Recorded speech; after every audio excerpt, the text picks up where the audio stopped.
ನಮಸ್ತೆ ವೀಕ್ಷಕರೇ, ಎಲ್ಲರಿಗೂ ಸ್ವಾಗತ ಸುಸ್ವಾಗತ ನವನೀತಾ ಇನ್ಸ್ಪಿರೇಷನ್ ಚಾನಲ್ಗೆ. ಇವತ್ತಿನ ವಿಡಿಯೋದ ಮಾಹಿತಿ ಯಾವುದೆಂದರೆ, ಕನ್ಯಾ ರಾಶಿಯಲ್ಲಿ ಸೂರ್ಯನು ಇದ್ದರೆ ಯಾವ ಸ್ವಭಾವವನ್ನು ನೀಡುತ್ತಾನೆ ಎಂದು ಈ ವಿಡಿಯೋದಲ್ಲಿ ನಿಮಗೆ ತಿಳಿಸಿಕೊಡುತ್ತೇನೆ. ನಮ್ಮ ಕಾಲಪುರುಷನ ಚಾಟ್ನ ಪ್ರಕಾರ ಕನ್ಯಾ ರಾಶಿಯು 6ನೆಯ ರಾಶಿಯಾಗಿರುತ್ತದೆ. ಕನ್ಯಾ ರಾಶಿಯಲ್ಲಿ ಸೂರ್ಯನು ಜೀವನದಲ್ಲಿ ಸಂಘಟಿತವಾಗಿದ್ದಾಗ ಸುರಕ್ಷಿತ ಭಾವನೆಯನ್ನು ನೀಡುತ್ತಾನೆ. ಸ್ಥಾನದೊಂದಿಗೆ ವಿಷಯಗಳು ನಿಯಂತ್ರಣದಲ್ಲಿದ್ದಾಗ ಒಬ್ಬರು ನಿರಾಳರಾಗಿರುತ್ತಾರೆ, ಇಲ್ಲದಿದ್ದರೆ ಭಯ ಮತ್ತು ಆತಂಕ ಮೇಲುಗೈ ಸಾಧಿಸುತ್ತದೆ. ಕನ್ಯಾ ರಾಶಿಯಲ್ಲಿ ಸೂರ್ಯ ನಿಮ್ಮ ದಿನಗಳನ್ನು ವಿವರವಾಗಿ ಯೋಚಿಸಿದಾಗ ಸಂತೃಪ್ತಿಯ ಭಾವನೆಯನ್ನು ಬೆಳೆಸುತ್ತಾನೆ ಮತ್ತು ಅನುಪಸ್ಥಿತಿಯನ್ನು ನಿಮ್ಮನ್ನು ಕಾಡಲು ಮತ್ತು ದೂರ ನೀಡಲು ಪ್ರಾರಂಭಿಸುತ್ತದೆ. ನಿಮ್ಮ ಅಗತ್ಯವಿದೆ ಎಂದು ನೀವು ಭಾವಿಸಿದಾಗ ನೀವು ಅತ್ಯುತ್ತಮವಾಗಿರುತ್ತೀರಿ ಮತ್ತು ನಿಮ್ಮ ಕೌಶಲ್ಯಗಳನ್ನು ನೀವು ಬಳಸಿದಾಗ ಹಾಯಾಗಿರುತ್ತೀರಿ.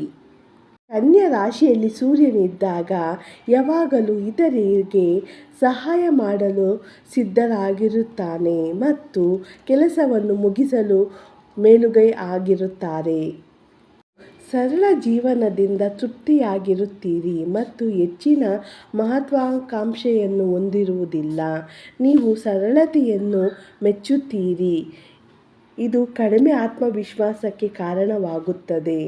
ಆಲೋಚನಾ ಮಿತಿಗಳನ್ನು ನೀವು ತಿಳಿದಾಗ ನೀವು ಒತ್ತಡಕ್ಕೊಳಗಾಗಬಹುದು. ಸಾಹಸಮಯ ಕೆಲಸವನ್ನು ಅನ್ವೇಷಿಸುವ ಬದಲು ನೀವು ದಿನನಿತ್ಯದ ಕೆಲಸದಲ್ಲಿ ತೃಪ್ತರಾಗುತ್ತೀರಿ. ನೀವು ಸೂಕ್ಷ್ಮ ಮತ್ತು ಭಾವನಾತ್ಮಕರು. ನಿಮ್ಮ ಭಾವನೆಗಳ ಬಗ್ಗೆ ಮಾತನಾಡಲು ನೀವು ಇಷ್ಟಪಡುತ್ತೀರಿ ಮತ್ತು ನೀವು ನಂಬುವ ಜನರಿಗೆ ಮಾತ್ರ ನಿಮ್ಮ ಭಾವನೆಗಳನ್ನು ತೋರಿಸುತ್ತೀರಿ. ನೀವು ಯಾವಾಗಲೂ ತಂಪಾಗಿ ಕಾಣುತ್ತೀರಿ ಮತ್ತು ನೀವು ನೆರಳಾಗಿದ್ದಾಗ ಎಂದಿಗೂ ಕಾಣಿಸಿಕೊಳ್ಳುವುದಿಲ್ಲ.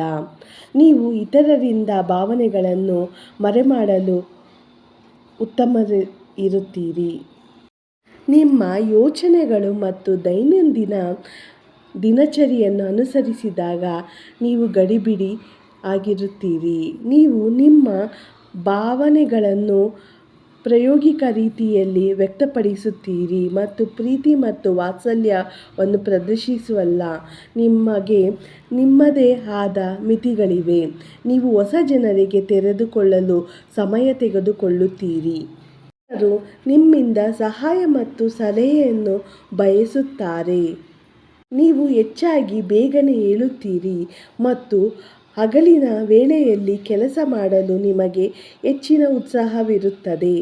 ಬಹುಕೌಶಲ್ಯಗಳಲ್ಲಿ ತೊಡಗಿಸಿಕೊಳ್ಳುತ್ತೀರಿ ಮೂಲಕ ನೀವು ನಿಮ್ಮನ್ನು ಕಾರ್ಯನಿರತಗೊಳಿಸುತ್ತೀರಿ. ಇಷ್ಟೆಲ್ಲ ಮಾಹಿತಿಯು ಸೂರ್ಯನು ಕನ್ಯಾ ರಾಶಿಯಲ್ಲಿ ಇದ್ದಾಗ ನಿಮ್ಮ ಆಲೋಚನೆಗಳು ಮತ್ತು ನಿಮ್ಮ ಬುದ್ಧಿ ಹೀಗೆ ಸೂರ್ಯನು ನೀಡುತ್ತಾನೆ. ಇನ್ನಷ್ಟು ಮಾಹಿತಿಯೊಂದಿಗೆ ಮುಂದಿನ ವಿಡಿಯೋದಲ್ಲಿ ಭೇಟಿ ಮಾಡೋಣ. ಈ ವಿಡಿಯೋವನ್ನು ಸಾಕಷ್ಟು ನಿಮ್ಮ ಬಂಧು ಮಿತ್ರರೊಂದಿಗೆ ಲೈಕ್, ಶೇರ್ ಆ್ಯಂಡ್ ಸಬ್ಸ್ಕ್ರೈಬ್ ಮಾಡಿ. ಧನ್ಯವಾದಗಳು ನನ್ನ ಪ್ರೇಕ್ಷಕ ಬಂಧು ಮಿತ್ರರೇ.